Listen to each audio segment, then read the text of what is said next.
G'day and welcome to the latest episode where we're joined today by Saluda Medical's CEO, Barry Regan. Saluda recently listed on the ASX in December 2025 and it was founded in Sydney in 2010 by the former CTO of Cochlear, one of Australia's most successful medtech exports, and spent 15 years developing the closed-loop spinal cord stimulation system. The result? Evoke, an FDA-approved device that senses, measures and adapts to each patient's nervous system in real time. Where traditional spinal cord stimulation delivers a fixed dose of electrical stimulation regardless of what the patient's body is doing, Evoke listens first, then responds. The clinical outcomes are compelling. Superior long-term pain reduction, lower opioid usage, fewer device replacements, and dramatically less reliance on physician programming. The company raised $230 million as a part of its IPO, which is to fund the US commercial push into a US $23 billion market, where 1 in 4 American adults suffers from chronic pain, and existing solutions sadly remain deeply inadequate. With FDA approval in hand, a global IP portfolio of more than 280 issued patents, and an established footprint across US, Europe and Australia, the commercial ramp is now the story. We hope you enjoy. Barry, thanks so much for joining us. You've been at Saluda for how long now? I've been involved with the company for about 2 years at this stage. Initially, I was an advisor to the board of directors. And then the chairman, Doug Godshall, convinced me to come over full-time early summer last year. And it's been quite a ride so far. Listed on the ASX late last year. We'll get to that listing a little bit later. But just in terms of, we'll get into the Saluda story, but your background, maybe if we could just start there in terms of what you did previously and why you've joined Saluda. Yeah, so, I've been in industry 33 years at this stage, medtech, biotech, pharma. Started my career working for some of the big strategics like Abbott and AbbVie. Most recently, before I joined Saluda, I was with a company called Dexcom, a diabetes company. We redefined the standard of care for treating and monitoring diabetes. And, it was a great run. When I joined, we were doing probably $500 million in revenue. When I left, $4 billion. Solid. And I think more importantly, in the early days, the standard of care was finger sticks. And we'd hear stories from moms who would say that their children would go to bed at night with socks on their fingers because they were afraid their mom would wake them up in the middle of the night to prick their finger. Yeah. Very traumatic. And we had this great technology. We knew it was game-changing, but the world wasn't ready for Dexcom. So we had to make the world ready for it. And today, 12 million people every day wear a continuous glucose monitor. And so stories like that, we're very privileged to work in medtech and pharma life sciences when you can see the impact of a technology like that. So that was what I was doing before I came over to Saluda.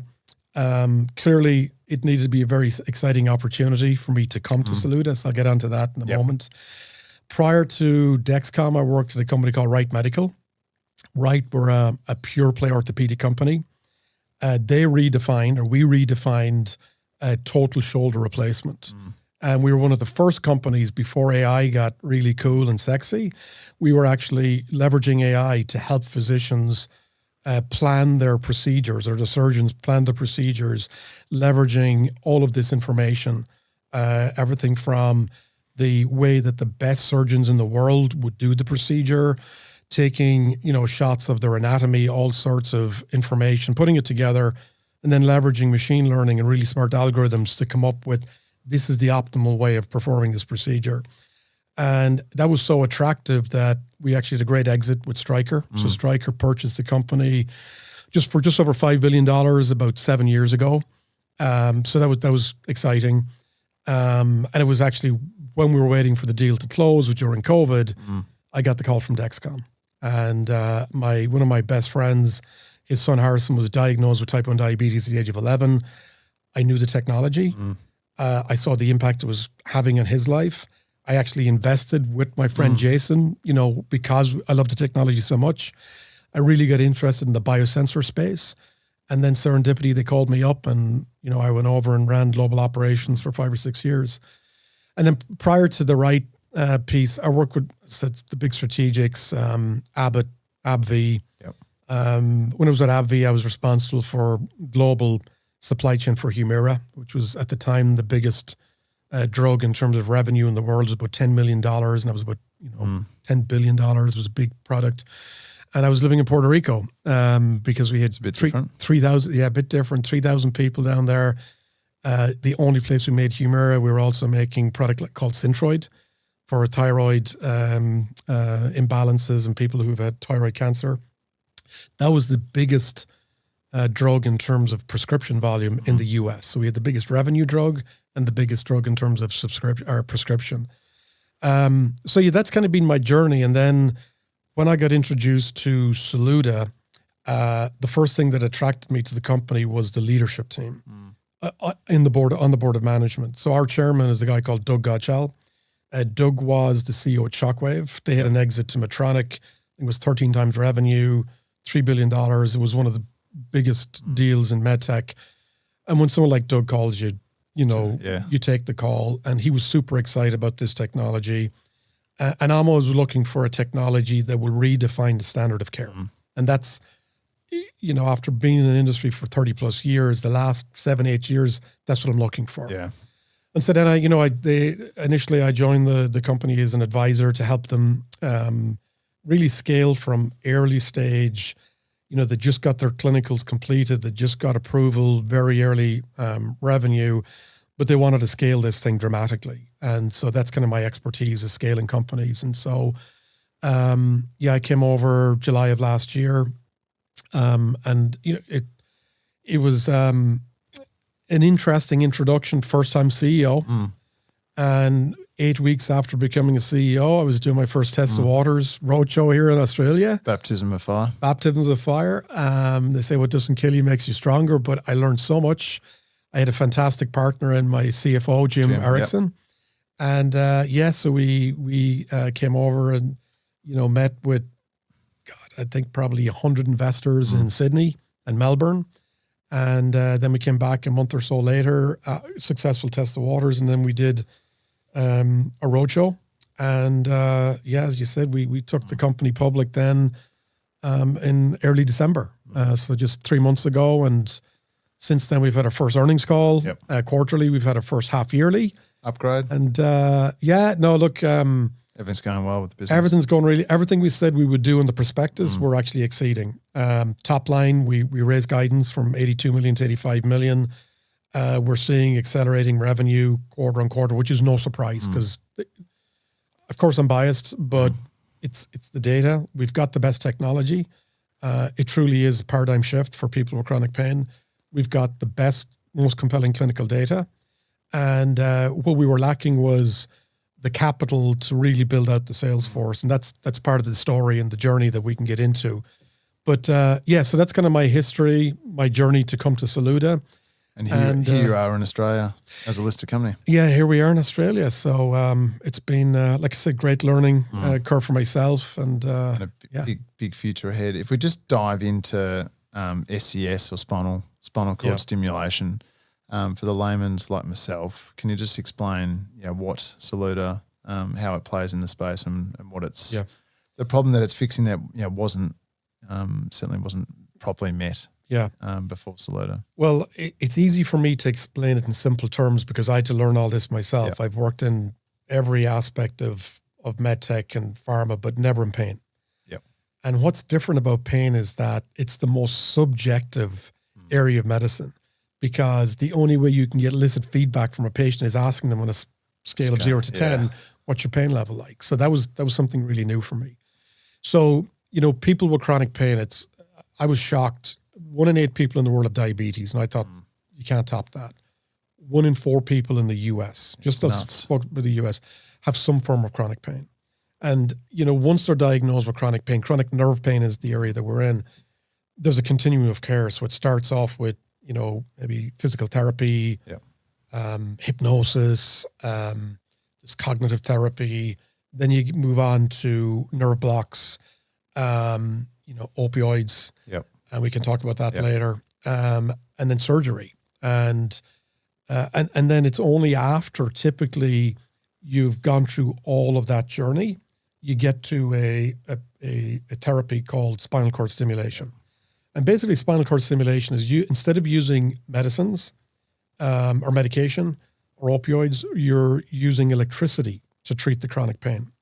And about 60 years ago, something called the gate theory proves that if you stimulate the sensory nerves around the spinal cord, you effectively block the pain signals from going to the brain.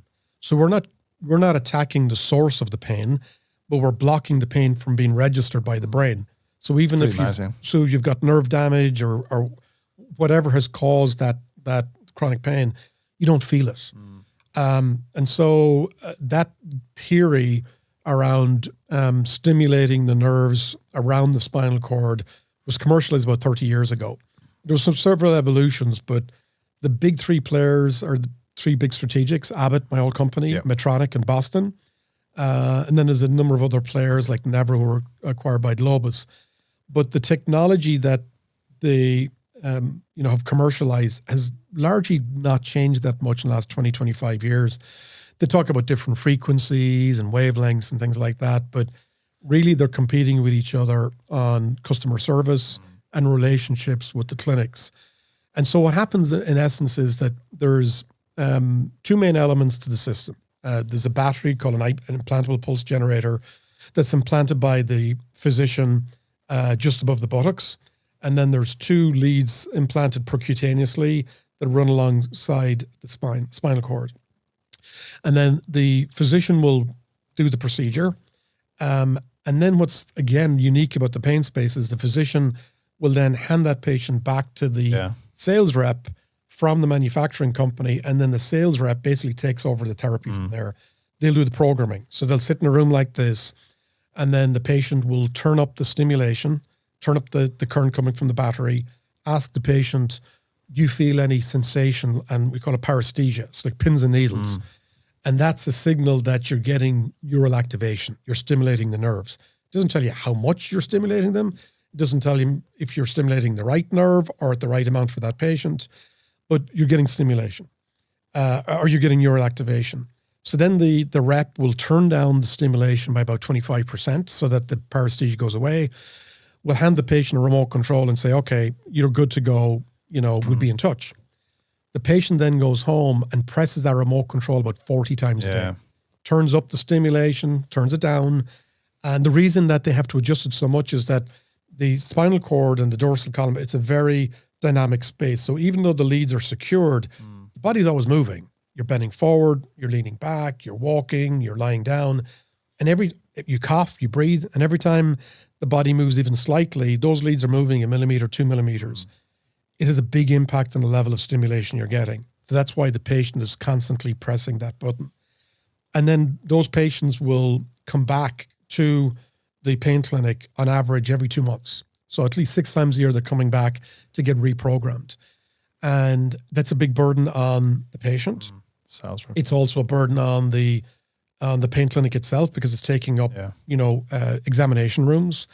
And it's a huge burden on the manufacturing company because the way we get paid is for the procedure itself. And typically it's about $20,000 to $25,000 for that procedure. The physician or the clinic will get somewhere between $35,000 to $40,000 reimbursement. But then all that reprogramming that's done afterwards, that's non-revenue generating. Yeah. And so a typical pain rep in the US generates there's about 2,000 pain reps in the US, roughly. They generate an average about $1 million of revenue for their company. And today it's about $2.2 billion of revenue for spinal cord stimulations. That's the math, 2,000-ish million. But half of their time is spent reprogramming. So it's very inefficient.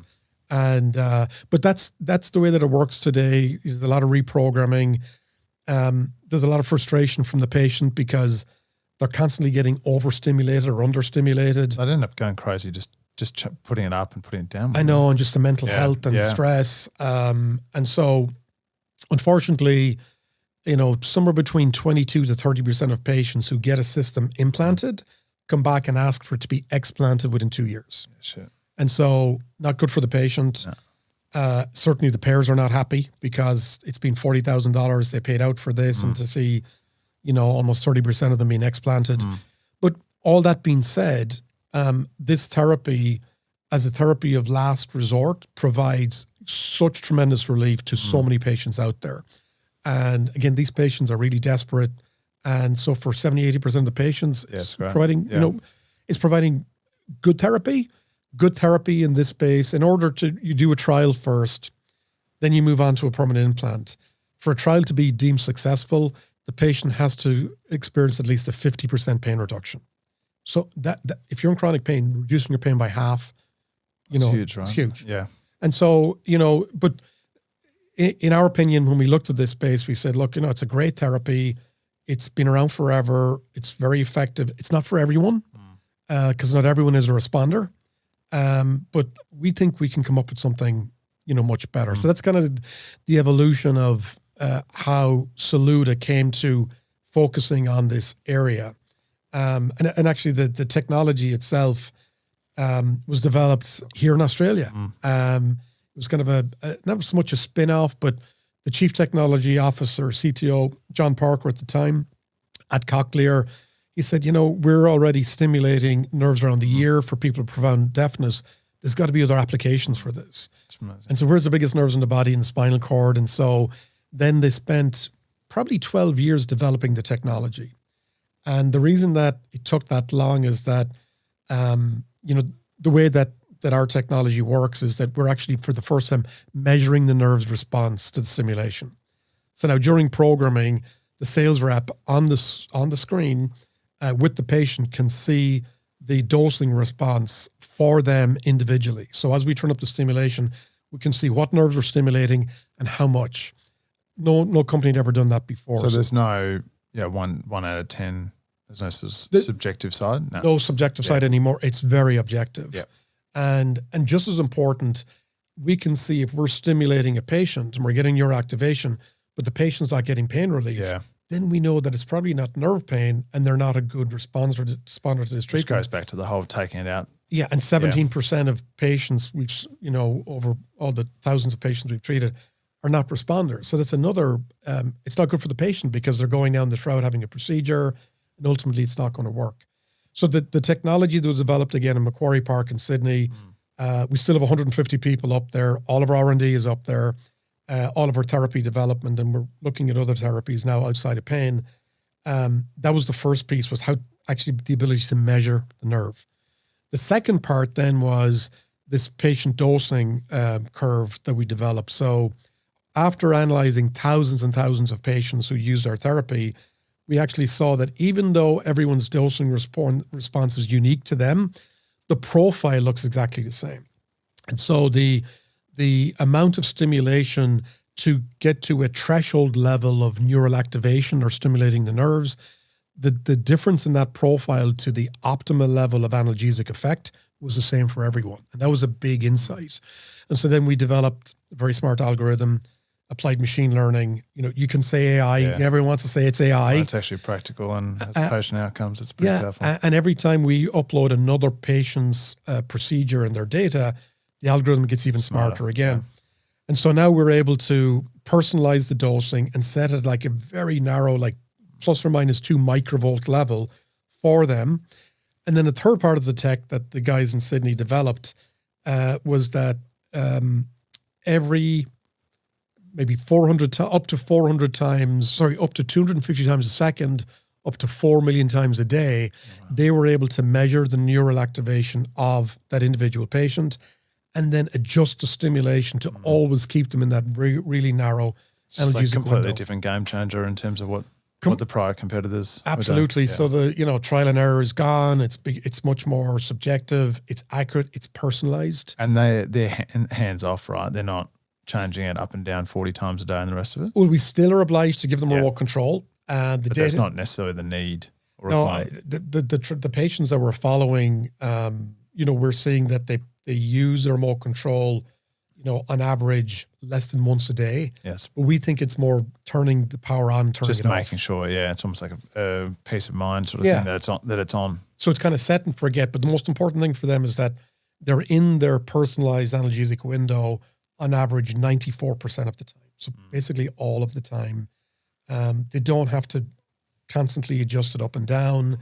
And that compares to the old fixed dose where typically maybe 40% of the time you're in the window, but and then you eliminate all that overdosing, the overstimulation. So therapy then becomes, there's much more compliance because people are not turning it off and switching it off. So anyway, that's a lot there, but that's kind of the history of how we got to where we are today. You can see why you're pretty passionate in terms of getting this out there, right? It's such a demonstrable outcome for patients in such a chronic, horrendous space as well, in terms of just crippling. I was so naive when it came to pain because fortunately, I haven't been afflicted with, we all have pain of some sort, but or nociceptive pain, or, you hit your shin or something like that. Which is nothing. But I spend one day every month in a pain clinic. I spend the morning with the physician diagnosing patients, and then I spend the afternoon watching them doing procedures. Not just our procedures, but all the host of things on the continuum of care. And I was shocked to the extent that there's so many people in so much misery out there. And I talked about mental health before. I mean, unfortunately, some of these people are suicidal, and I've met people who it's just too much. Yeah. So there's a huge unmet need out there. That's why I'm passionate when I meet these patients, and then when I see, what our therapy can do for them. So but the whole team feels the same way. Where people say, mission driven and all that. Well, we know what our mission is to make this a standard of care. We believe it will become the standard of care. But we have a lot of work to do commercially to get to that point. And just on the point of, so a couple of things. One, let's talk opioids and the systemic crisis there. Two, talk about $2.3 billion SCS market at the moment. The pain market is much bigger, right? Is that taken up with opioids, or where? It's like over 20 billion different numbers that I've seen. Yeah. Why is it so? I would have thought the SCS market would be growing if it can make a demonstrable difference. Yeah. Well, the SCS segment has been growing, middle single digits, 5 to 6% a year, and has been growing for quite a while. But again, it's later in the continuum of care, and with the current treatment, it's not. There's a lot of drawbacks, like I talked about, and so when patients you're talking in terms of the incumbents that in years gone by, it's not that strong of a sell that you should go SCS because of whatever the number was that actually they end up taking it out. But it's such a huge. It's a $23 billion addressable market. Yeah. It's only 6% penetrated. We think that with a much better technology, we can move to the left on the continuum of care, because adoption. The majority of patients who get an SCS implant already have had failed back surgery. So they've tried all of that. So our procedure is reversible. So wouldn't you much rather, before you do a spinal fusion, try something that, it's a 45-minute procedure, put the leads in, and it gives you the pain relief? Then great, and you set it and forget it. But the incumbents really, the big three, I would say they're competing more in customer service and the relationship with the physicians, because there has been a whole lot of innovation in the space. And so we're a disruptor, Maybe if we can talk to that in terms of, they've been doing this for a long time. They haven't really changed their product. You talk about closed loop and the Evoke system with Saluda. Why haven't they innovated? And is it because, you've got the first mover advantage in terms of something like 280 patents in terms of IP? Maybe just talk to the sort of competitive advantage. I think they would argue that they've innovated in terms of changing wavelengths and amplitude. I give a lot of credit to our founder and the guys in Sydney. I mean, this is true innovation. And very often innovation in medtech is not coming up with a new idea that's never been thought of before, but taking an application that's working very well in another area, such as profound deafness, and then saying, hey, we could use this somewhere else. So rather than, I always talk up our own technology in our own company rather than maybe talking down the competition. Yeah. But I'd rather give credit to the team in Sydney for just tremendous innovation.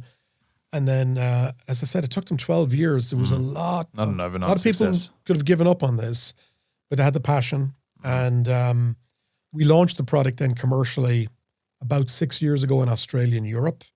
And then we just launched in the US about 2.5 years ago.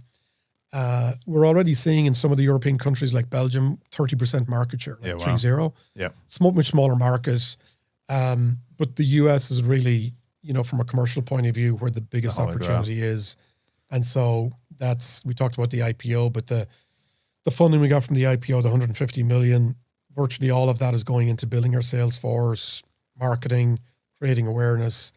And yes, that's where our focus is right now. So how do you penetrate the market harder and faster? You obviously raised a decent amount of cash in terms of on the ASX. Yeah.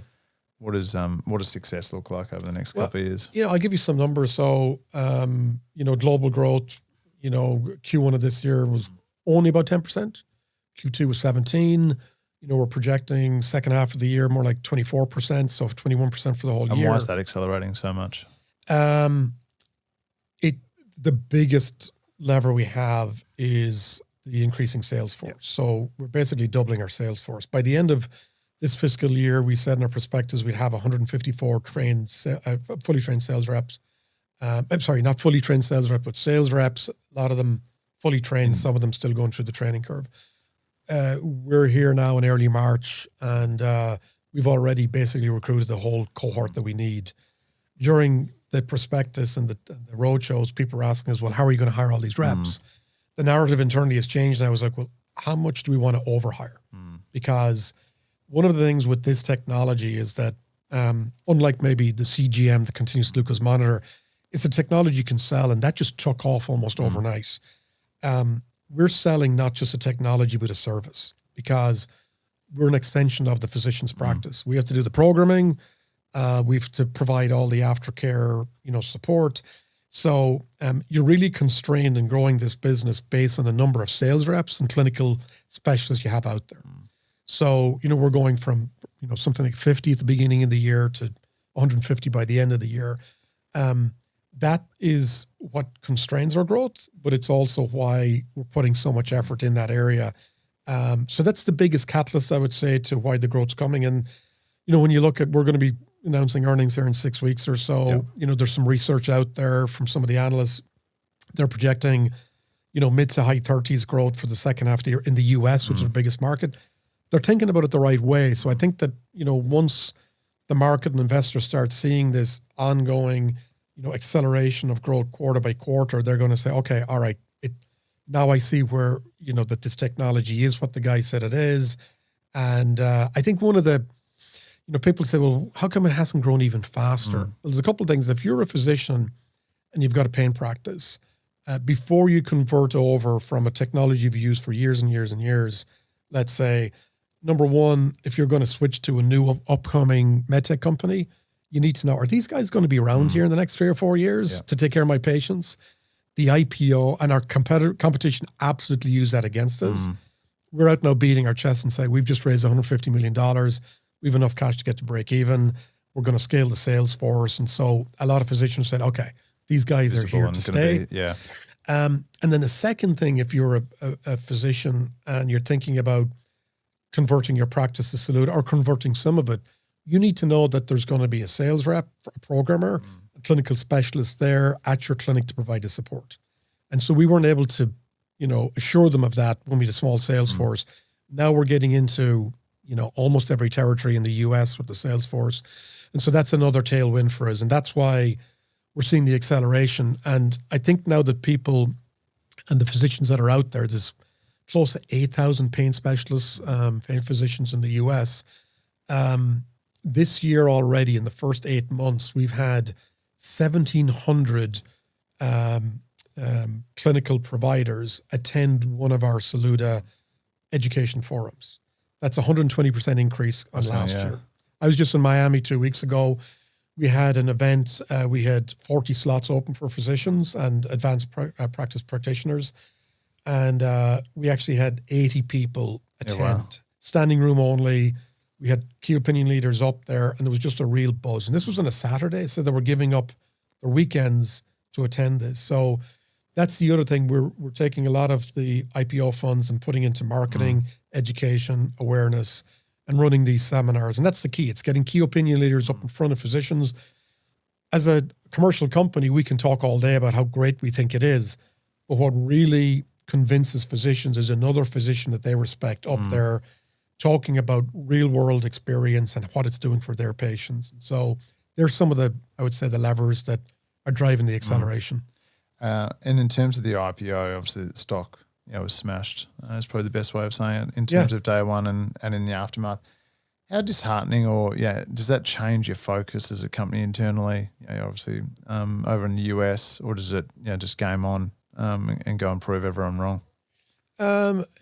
It's that there's phases of grieving that you go through. It's a good way of putting it. Jim Erickson, our CFO, myself, we didn't have much experience with the ASX before. It's a different process here with listing. So we filled the book, and then there was a gap of 6 weeks until we actually Markets got choppy. We went public. So the market was in a very different place 6 weeks after we closed. In the US, it's like 2 days, and there's no time in between. And yes, it was a very different place when we launched. There was a couple of IPOs earlier that week. Other medtech companies, they didn't go well. So now you had the market shift. Then you had a couple of analogs that didn't go very well. And so day one, it dropped 50% in the first couple of hours. A couple of investors decided, okay, we're going to cut our losses here, or maybe they were limiting their exposure because of other losses they felt. And then it spooked, I think, a lot of people on day one. And there wasn't a huge amount of demand then coming in. And I think, my opinion is, and I've spent a lot of time here now in Australia this last year, is that maybe the level of awareness, sophistication, education around medtech is not where it might be in the US. And I think one of the things that we're constantly having to educate investors on is why there's such a large cash burn. And maybe we can come back to that. But when you're scaling, if you're going to launch a medical device and you're going to go big and try to change the standard of care, you don't hire five or 10 reps. You got to go big. And that's what we've done. And then, since the day one, I think it spooked a lot of people, and then we've really traded down with the market since then. But, in terms of morale, it was like being hit by a 2x4 on the first day. But we got up, myself and the leadership team, got in front of 500 employees and said, guys, it's okay. Don't worry about this. We stick to our fundamentals. We execute. The mission has not changed. And we put our heads down. And we came out with our quarterly earnings for Q2. And, as we beat and, we raised guidance. And then our half yearly, we came out, and then good news, we're going to exceed on gross margin, cash burn, all those things. It was funny. On those days, our stock jumped 12%, and then it traded down again. And then the half yearly jumped 22%, and it dropped down again. So, all we can do is just keep delivering all these numbers. And like I said, with the acceleration and, with that research that's out there and saying that they're thinking the right way, I mean, I think people will get excited about a company that's growing at, mid-30s, high 30s. I think the key thing for me, hearing it now, probably for the first time around, the product is so compelling. The market is so big. You're a med tech company that's properly commercial on the ASX, which is without meaning to be disingenuous, is rare. So it's almost like continually. Well, I think we spoke before the interview. I've been meeting with investors all week here in Sydney and Melbourne, and I love one of our current investors who came in at the IPO, strong conviction, and he said this is the best kept secret on the ASX, and I love that. Well, I think, and that's not my words. That's and I think that's where you need to change that, right? By you continuing to deliver, coming out to Australia and educating, in the space, which is exactly the right thing to do. It was a very accelerated IPO process that we went through, so there wasn't a lot of awareness, and that's honestly where we're partnering with NWR, and so we're kind of catching up a little bit. And we're still meeting investors who are saying, Saluda, who are you guys? Well, it was just such a messy time over the last few months. There's a fair bit that's happened in the world. So it's easy to get lost amongst all of that. In terms of what excites you the most in terms of the future, is it, how hard is it to train these sales guys to ramp them up? What does that sort of process look like? And once they're fully ramped, is that when you're revving the engine, or how does that look? What excites me the most, I think technology aside, you got to create a really good culture. And I love the leadership team we've assembled. there's been a lot of change since I came in. Maybe talk about the board. Yeah. For those that, yeah. So again, I mentioned because it's not a small company board, right? No, it's unique, and I think when you've got people like Doug Godshall that I mentioned, CEO of Shockwave, one of the biggest exits in the last several years in the US, Bob Palmisano. Bob has exited several companies over the last 30 years. Catherine Livingston, ex-CEO of Cochlear, ex-chair of the Commonwealth Bank here in Australia. We've got a new board member who joined since the IPO, Quinton Blackford. Yep. He's the CEO at iRhythm. And if based on market cap expansion, the fastest growing medtech company in the US last year. Shit. So we got really heavy hitters on the board. They're not going to spend their time on a company that they don't believe is on a risk is going to be incremental, or they really believe, like we do, product as well, that this will redefine how chronic pain is treated with SCS.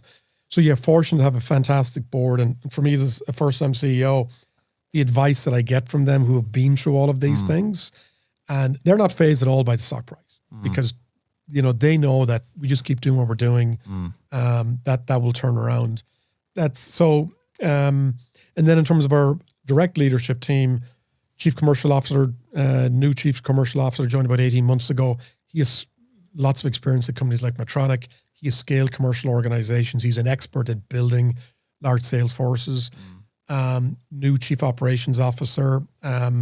He followed me over from Dexcom. He was running at a big company, global manufacturing and quality. He's come over and he's driving our gross margin roadmap, which is the other part of the story. We have an aggressive plan to get to go from high 40s to mid 60s in 24 months. And people say, well, how are you doing that? Well, we got a plan. We've laid it all out, and highly, highly confident that's going to happen. And we can expand it even further. We have a new head of quality and regulatory, because a key part in medtech is getting submissions, high quality submissions into the FDA, getting things approved on time. So we're attracting now really talented leaders into this company, because again, there's a conviction that, there's something special here. So that excites me for sure. And I think with leaders like that, they know what good looks like in terms of not just how to grow the business, but how to create a great culture. What's really important right now is, as we recruit all of these sales reps, that we retain them. Yeah. Because, sales churning and burning. There's a churn of like 20% typically in the industry. Year to date, and typically January, February is the highest churn rate. That's when the reps, the faraway fields are greener and all that, and they move. We've had the lowest level of regrettable attrition in the history of the company. That's great. And so there's a real buzz, and we're getting really high quality reps from competitor companies that we wouldn't have got a year ago. A big part of that is because they're really attracted by the fact they don't have to do all this reprogramming. And they can focus, like salespeople love to sell, and they want to, create new customers, get more patients. And so that's really attractive. We've also done a big transformation in terms of our recruitment process, our training process, codifying our sales process so that it's scalable. And then we really overhauled our compensation structure so that, if we're, David against these three Goliaths, we got to be very competitive. Because if a rep comes over, they're hunters, and they got to go out and create it and move the market. And so we got these really highly energized people who are over, and there's kind of a bit of fear of missing out now, I think, in their network. So as I said, I think earlier, the questions we were getting during the IPOs, how are you going to hire all these people? And now we're like, okay, Jim Erickson, how many can we afford to hire? Because, we can get a lot more here before the end of the year. So we just have to balance that with cash burn and things like that. And what do you sort of see as the biggest risk in terms of the sales team? You've scaled them up; they're fully trained and ramping to sales, into sort of proper maturity, or one of the big majors knocking on the door before that moment because they haven't been able to innovate and they don't have the new technology that you guys can offer. Yeah. Well, one risk is that someone comes out with a better mousetrap or tries to replicate what we're doing. One of the strategics, Medtronic, have got a product out there called Inceptive, and it's been marketed as a closed loop system.